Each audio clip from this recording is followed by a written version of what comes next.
La Pentecôte, le jour où on célèbre le Saint-Esprit et la naissance de l'Église. Les catholiques fêtent la Pentecôte 50 jours après Pâques. Avant l'Ascension, le Christ avait annoncé aux apôtres: « Vous allez recevoir une force, celle du Saint-Esprit qui viendra sur vous. Alors vous serez mes témoins à Jérusalem, dans toute la Judée et la Samarie, et jusqu'aux extrémités de la terre. » Du grec Pentecosté signifie cinquantième. Cette semaine après Pâques, cette fête clôt le temps pascal. Quelles sont les origines de la fête de la Pentecôte? Origines juives. La Pentecôte trouve ses origines dans la fête juive de Shavuot qui est célébrée, elle aussi, 50 jours après la Pâque juive au Pessah.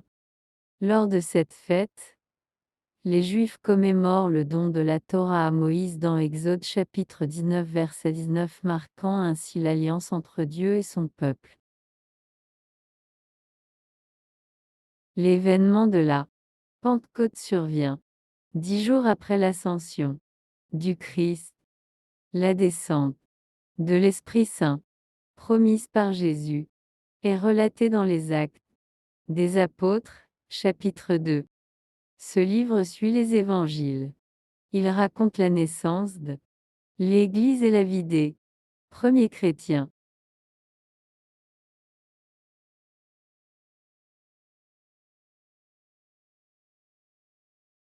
Livre des Actes des Apôtres. Quand arriva le jour de la Pentecôte, au terme des 50 jours, ils se trouvaient réunis tous ensemble. Soudain un bruit survint du ciel comme un violent coup de vent, la maison où ils étaient assis en fut remplie tout entière. Alors leur apparurent des langues, qu'on aurait dites de feu, qui se partageaient, et il s'en posa une sur chacun d'eux. Tous furent remplis d'Esprit Saint, ils se mirent à parler en d'autres langues, et chacun s'exprimait selon le don de l'Esprit. Or, il y avait, résidant à Jérusalem, des Juifs religieux, venant de toutes les nations sous le ciel. Lorsque ceux-ci entendirent la voix qui retentissait, ils se rassemblèrent, en foule.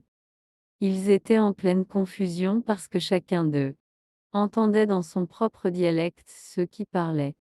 Dans la stupéfaction et l'émerveillement, ils disaient: « Ces gens qui parlent ne sont-ils pas tous galiléens?